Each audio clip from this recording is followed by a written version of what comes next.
Jardin et le collectif des aînés. Ainsi, le 20 avril 2026, nous avons déposé un recours gracieux. Et le 2 mai 2026, on a eu à être reçu par des collaborateurs du maire, à savoir deux conseillers et son conseiller juridique. Lors de cet entretien, donc, ils nous avaient fait savoir qu'ils n'ont pas reçu le recours gracieux, puisque le secrétaire général était en voyage pour des raisons de santé. Là, nous ne pouvons pas accepter ça parce que l'administration est continue. Si le secrétaire général est absent, il a un adjoint. Oui. Il y a d'autres conseillers donc, qui seront chargés pour la continuité du service. Oui. Parce que la municipalité, c'est un service public. Et le maire, c'est le premier magistrat de la ville. Après discussion, il avait promis de nous revenir pour une concertation. Parce que nous, notre démarche au départ, nous avions privilégié la concertation au détriment de la confrontation. C'est pourquoi nous avons enclenché cette démarche administrative et, si on peut dire ainsi, protocolaire, pour trouver à l'amiable une solution heureuse pour l'intérêt de la population de Lindiane. Une population qui vit dans la promiscuité totale. Oui.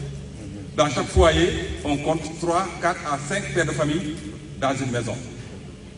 Et c'est partant de cette considération que notre défunt chef de quartier, par humanité, avait permis à des citoyens, des natifs de ce quartier, d'occuper cet espace non loti à titre provisoire en attendant que le lieu soit loti afin qu'ils bénéficient légalement de leur titre d'occupation, mais aussi que d'autres qui sont victimes de cette promiscuité puissent en bénéficier.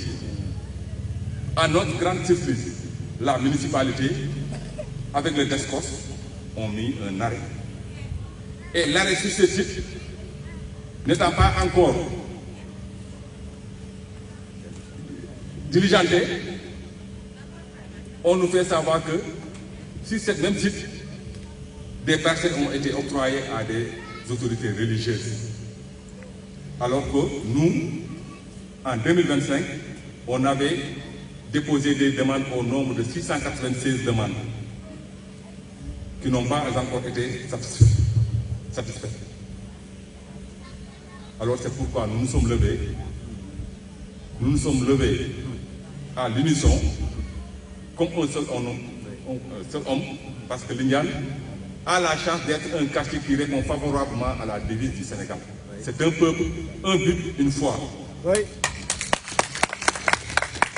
C'est un quartier traditionnel qui existait bien avant que Kaolack ne soit érigé en commune.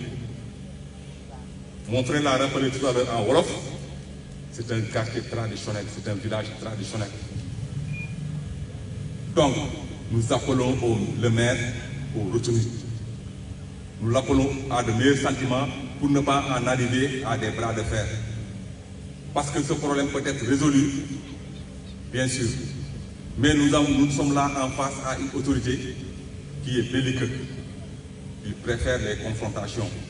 Pour preuve, depuis 2022, les autorités locaux élus et les autorités départementaux, c'est le seul maire qui a plus de dossiers en justice. Oui. Parce qu'il aime les confrontations. Nous ne sommes pas dans cette logique.